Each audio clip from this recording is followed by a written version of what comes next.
Um livro que você nunca poderá ler, porque ele nunca será escrito. As Memórias de um Confessor. O que acontece atrás dessas sagradas e benditas grades, onde os aflitos saem consolados, os desesperados reencontram a esperança e os fracos saem fortalecidos?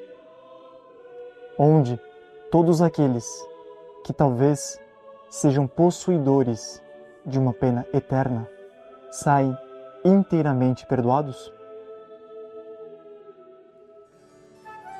Em nenhum outro sacramento o sacerdote exerce tanto a função de pai quanto no sacramento da penitência, pois é lá que ele reparte o perdão de Deus. Não se trata da reconciliação entre o penitente e o confessor. Trata-se da reconciliação das almas com Jesus Cristo. Por isso, o padre, o sacerdote, deve mais do que qualquer outro momento ser um verdadeiro pai.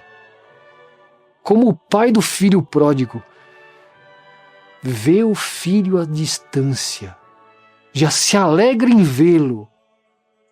Meu filho, quanto tempo não se confessa? 50 anos, padre, que eu não me confesso. 40 anos. Quando o padre vê uma alma distante assim da confissão da igreja de Deus, ele no fundo se alegra, como o pai do filho pródigo, afinal ele veio. E depois o filho vem e se aproxima e faz a sua confissão: Pai, pequei contra o céu e contra ti. Mas o pai nem ouve, nem presta atenção naquelas faltas. Às vezes o penitente acha que o padre está achando horrível aquilo, mas o padre está achando uma maravilha, porque é a reconciliação dele com Deus. Quase que não ouve, dá um abraço nele e cobre ele de beijos. Esse é o amor de Deus para com o pecador, com um filho que voltou. Trazei depressa a melhor túnica para vestir meu filho. Porque pelos pecados, a pessoa enlameou, rasgou e conspurcou a túnica do batismo. Então, com o perdão de Deus, com o perdão do Pai, ele restaura a túnica e ela fica mais bela do que ela estava antes. Não só restaura, mas torna ainda mais bela. Coloque um anel no dedo dele. Restaura a dignidade de filho de Deus que ele tinha perdido, que ele tinha jogado na lama. Calce seus pés com as sandálias, ou seja, indique para ele um novo caminho. Você não vai mais andar nesse caminho torto que você estava, porque Deus te salvou, está aqui o teu Pai. Vamos fazer um banquete. É o sacerdote, pai, que convida o penitente para a Eucaristia. Existe banquete melhor do que esse? É isso que o sacerdote deve sentir no tribunal da penitência, na confissão. Sentir que ele abraça o Filho de Deus que volta para casa e prepara para ele o melhor dos banquetes, a Eucaristia. Fui atender no hospital um moribundo a rogos da sua esposa, porque ele estava mal à morte e queria muito o sacerdote antes de morrer. Então, quando entrei no quarto, era um quarto duplo. Aquele senhor que tinha pedido estava na primeira cama, na segunda cama, no segundo leito, estava um outro paciente desconhecido para mim. E no momento em que nós íamos ministrar o sacramento da unção dos enfermos, mas antes ia atendê-lo em confissão. Até perguntei, mas o outro não vai ouvir? Não, padre, ele teve um AVC, parece que gravíssimo, acho que ele não está entendendo nada. Bom, então façamos a nossa confissão. Ele fez a confissão dele toda, Quando chegou o momento da absolvição, o sacerdote começou: Deus, Pai de misericórdia, etc. Eu te absolvo dos teus pecados. O outro do leito 2 começou a gemer. Em nome do Pai, do Filho e do Espírito Santo. Amém. Será que ele está ouvindo?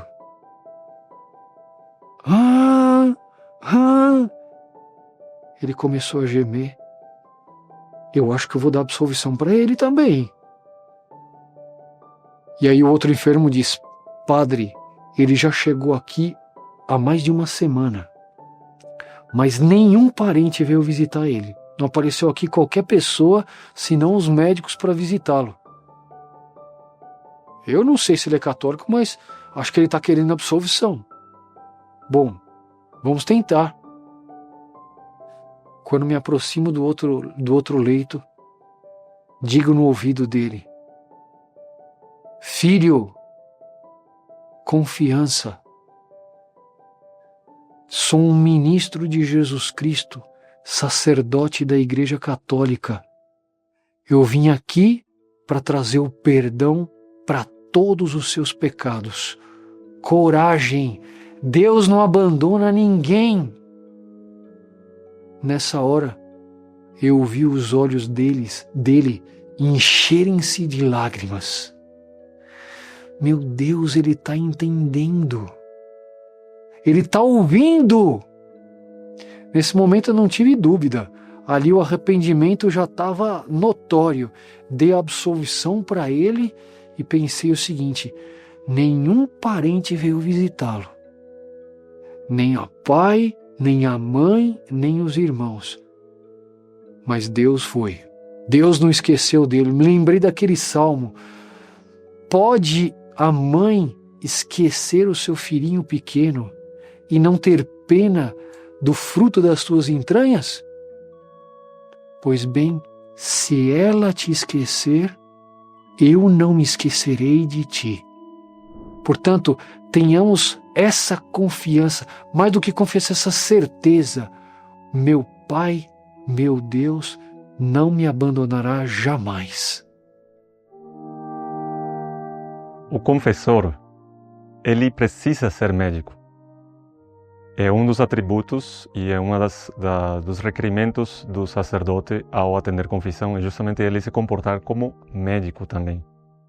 Santo Afonso de Maria Ligório diz que, infelizmente, alguns confessores, já na época dele, ele se queixa disso, despachavam seus penitentes sem fazer perguntas, sem fazer indagações que são necessárias para que a confissão seja ainda mais proveitosa. E ele próprio disse isso, que o sacerdote precisa ser médico, o confessor precisa ser médico também.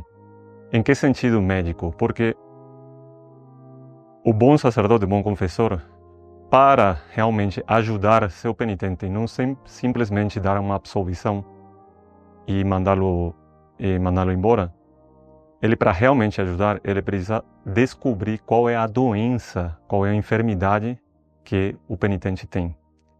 Muitas vezes o próprio penitente não tem condições de descobrir, porque por várias razões, às vezes ele está um pouco nervoso, está um pouco aflito com aquele pecado que ele cometeu, é normal, e não pensa em descobrir qual foi a causa que levou ele a praticar esse mal. E é esse o papel do confessor, ao ser médico, de indagar, descobrir qual é a causa da enfermidade, por que ele contraiu essa enfermidade, ou seja, por que ele cometeu esse pecado. E nesse sentido é que ele faz essas indagações que para alguns às vezes pode parecer um tanto desagradável, pode parecer incômodo, mas é necessário para que o penitente saia não somente absolvido, mas ele saia também curado e saia com uma receita para ele buscar a sua cura e para isso não voltar a acontecer.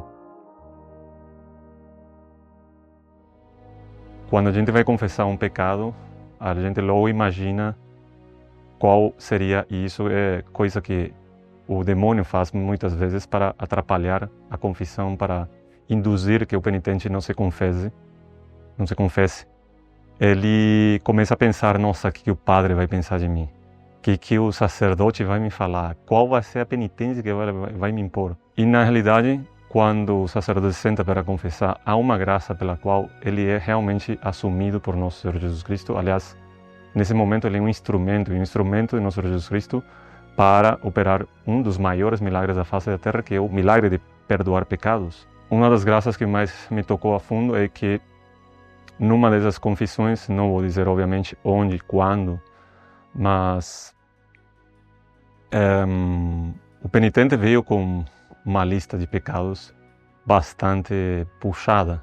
Para qualquer um que ouvisse esse relato fora do ambiente da confissão e fora da graça sacramental que tem o sacerdote, evidentemente que a reação seria de susto, de pânico, de horror, de desprezo, de vontade de rejeitar aquela pessoa por esses males que ela cometeu. Mas o sacerdote, e eu já tinha ouvido isso antes de ser ordenado, tinha dito que é impressionante como o sacerdote tem uma graça pela qual ele é assumido por nosso Senhor Jesus Cristo, e quanto pior for o pecado que for declinado, mais ele tem compaixão pelo penitente. Nós, quando vimos isso antes de ser sacerdote, a gente pensava, nossa, será que comigo vai ser assim também? Porque para qualquer um assusta essas coisas. Mas uma das maiores graças foi constatar, numa vez, uma confissão, justamente essa graça, esse efeito da graça sacramental. O penitente veio com uma lista bem puxada, bem forte, e o que se sentiu no momento não era nem um pouco de rejeição, nem um pouco de horror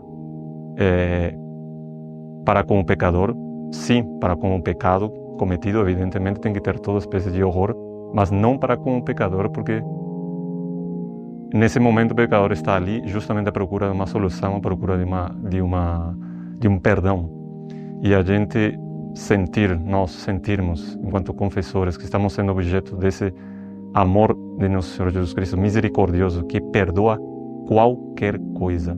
Parece que quanto mais feios, mais horrorosos são os pecados, é incrível como o confessor mais ainda sente compaixão pelo penitente, sente vontade de perdoar, de ajudar, de querer fazer tudo por aquela alma que está ali naquele momento, evidentemente suja pelos pecados cometidos, mas com uma vontade de querer sair limpa, de querer sair com o problema solucionado, com uma esperança de poder ser lavado completamente das suas culpas.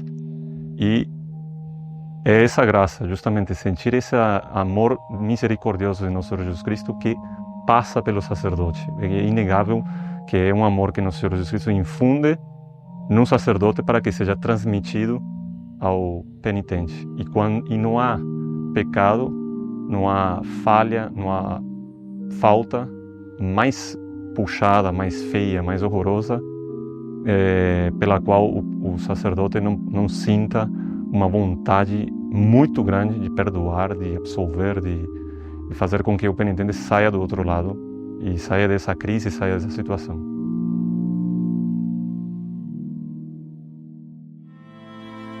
O que pensar, talvez, de um médico que começasse a exercer a sua profissão sem o menor conhecimento de que medicinas aplicar para curar os seus doentes? Ou talvez de um juiz que começasse a julgar, a legislar, a condenar ou a perdoar, sem conhecer as leis e as regras do direito? Assim também, um confessor, quando ele não possui a verdadeira ciência, ele é incapaz de exercer a sua qualidade de mestre. E quando o confessor orienta e conduz aquelas almas à verdade, ele faz ecoar a voz de nosso Senhor Jesus Cristo, que é o caminho, a verdade e a vida. Caríssimos seguidores e arautos sem segredos, essa é uma das qualidades principais de um bom confessor: ser mestre. Ele tem que orientar cada um daqueles penitentes que se aproximam, muitas vezes confusos, ou então com a visão obnubilada, com a visão escurecida, e não encontram o caminho da verdade. Ali o sacerdote tem que saber aconselhar indicar o caminho da verdade. Diz São João Eudes que aquele sacerdote que não tem boa ciência e bom conhecimento, ele é muito culpável diante de Deus e está no caminho da perdição. Ele começa a apontar pecados onde talvez eles não existam. E por outro lado, onde talvez haja pecado, ele é incapaz de enxergar. E consequentemente, ele acaba fazendo com que o penitente se torne presunçoso por pensar que não tem pecados, ou então relaxado por não enxergar aonde estão os pecados em sua alma. Aí a necessidade de um sacerdote sempre estar se aprofundando no conhecimento da doutrina. Sempre há coisas novas para aprender ou para aprofundar. Santa Teresa, a Grande, dizia que ela temia mais pelos sacerdotes ignorantes do que pelos sacerdotes que não eram piedosos.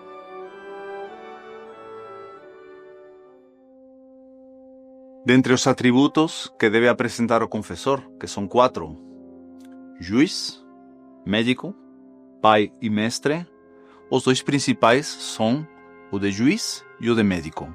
Mas entre esses 2 é ainda mais essencial o de juiz. Por quê? Porque esse papel que o confessor deve fazer de juiz pode chegar a importar na validade da confissão. Isto é ensinado pela teologia católica, pelo magistério da Igreja, inclusive consta no direito canônico. O sacerdote é juiz porque o sacramento da confissão é um tribunal no qual vai ser julgada uma causa e deve ser exarada uma sentença. Quais são as partes que deve prestar atenção o sacerdote quando está agindo enquanto juiz? Primeiro, como todo juiz, ele deve conhecer a causa. Qual é a causa desse tribunal da penitência? São os pecados do penitente. É preciso conhecer os pecados do penitente com integridade para que a confissão seja válida. Ele deve ter a preocupação de conhecer quantos pecados graves foram cometidos, as circunstâncias que possam mudar a espécie e os possíveis agravantes. Para isso, esse juiz, que é o confessor, deve ter muito jeito, porque não pode ser feito de qualquer forma. O importante é dispor o penitente para que essas condições sejam preenchidas. Então, uma coisa muito delicada, mas todos devem saber que o sacerdote tem direito de fazer as perguntas necessárias para obter do penitente a integridade da confissão. Pode ter circunstâncias como esquecimento, como vergonha, como, enfim, 1000 fatores que podem fazer com que o penitente não faça uma confissão completa. E o sacerdote, com muita caridade, com muito jeito, deve ajudá-lo para que essa confissão seja bem feita. Obviamente, sem causar constrangimento, sem fazer com que o penitente fique com uma certa aversão ao sacramento, mas ao contrário, ajudá-lo para que ele abra sua alma, não diante do sacerdote, mas diante de nosso Senhor Jesus Cristo, que está ali no confessionário. A segunda parte é que o juiz deve examinar as disposições do réu. Qual é o réu? É o penitente que está ali fazendo a confissão. E é imprescindível que o réu tenha 2 disposições imprescindíveis para que a confissão seja verdadeira, seja íntegra. Primeiro, sinceridade. É necessário ver se o penitente está dizendo a verdade, se ele está escondendo alguma coisa, se ele está bem disposto, para que as disposições sejam suficientes para ele poder receber a absolvição. E segundo, arrependimento. É necessário que o penitente, quando está ali confessando, não esteja fazendo isto por uma obrigação social, porque vai ficar mal diante dos outros, porque está tendo que comulgar para não dar um escândalo, já que ele ajoelhou no confessionário. É preciso conseguir que essa confissão seja com verdadeiro arrependimento. Aqui muitas vezes funde-se o ofício de juiz com o ofício de médico e de pai. Porque o mais importante dentro da confissão para o sacerdote é fazer com que o penitente tenha as disposições para receber o perdão dos pecados. Quantas vezes basta lembrar a um penitente os sofrimentos de nosso Senhor Jesus Cristo no alto da cruz, as lágrimas de Maria Santíssima por sua alma, porque nosso Senhor Jesus Cristo teria derramado todo o seu sangue na cruz por cada um de nós. que uma resistência que está havendo para ver um verdadeiro arrependimento se desfaz completamente. E por fim, terceiro ponto, o juiz deve exarar uma sentença. Esta é a parte mais delicada, porque é óbvio que todo sacerdote, e é óbvio que penitente que se ajoelhou, deseja que a sentença seja de absolvição. Mas para isso é necessário que todos os passos anteriores tenham sido vendados. Então, geralmente, o sacerdote vai fazer todo o possível para que realmente essa confissão termine com a absolvição de todos os pecados e essa alma se levante inteiramente limpa para começar uma vida nova.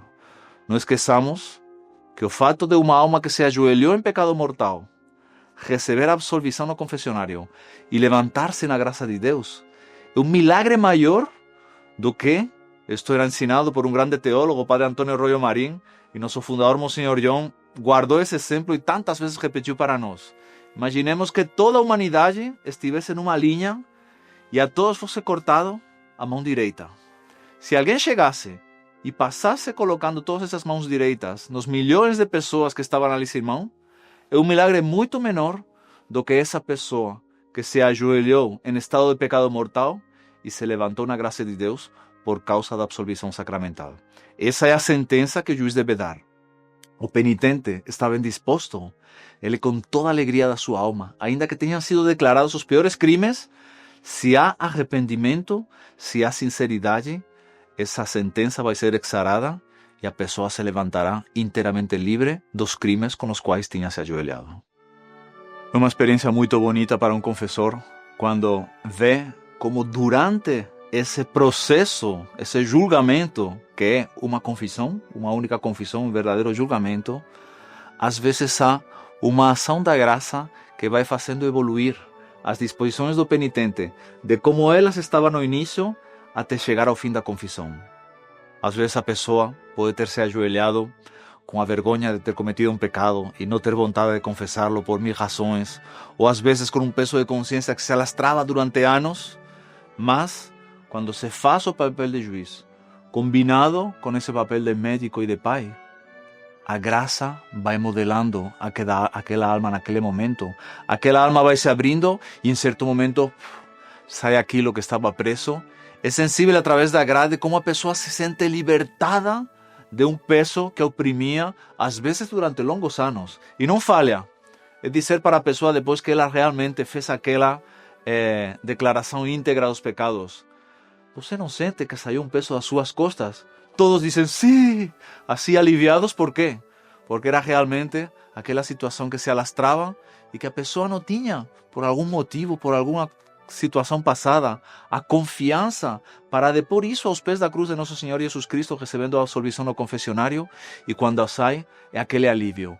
Toda aquela vergonha que o demônio colocava no penitente, dizendo que ia ser horrível confessar isso, dizendo que não ia dar, etc. Quando a pessoa finalmente diz, ela se dá conta que foi tão simples. É tal a bondade de Nosso Senhor Jesus Cristo, disposto a perdoar qualquer coisa, desde que exista arrependimento, que a pessoa sai com uma felicidade que nenhum prazer desta terra pode dar. Bem, caríssimos seguidores de Arautos Sem Segredos, com este vídeo tínhamos uma única intenção: de aproximar do Santo Sacramento da Penitência, onde todos nós somos perdoados, onde encontramos novas forças para continuar a nossa trajetória nesse vale de lágrimas. Esse era o nosso desejo, de aproximar dessas sagradas e benditas grades, onde sempre você encontrará o perdão. Peçamos nessa bênção final, por intercessão de Nossa Senhora, graças superabundantes, onde jamais o demônio consiga nos afastar desse santo tribunal. Porque todas as vezes que nos aproximamos desse sagrado e santo tribunal, o demônio sai derrotado. A nossa proteção está no nome do Senhor, que fez o céu e a terra. O Senhor esteja convosco, Ele está no meio de nós. Abençoe-vos o Deus Todo-Poderoso, Pai, Filho e Espírito Santo. Amém. Salve Maria! No princípio, Deus criou o céu, mas não descansou.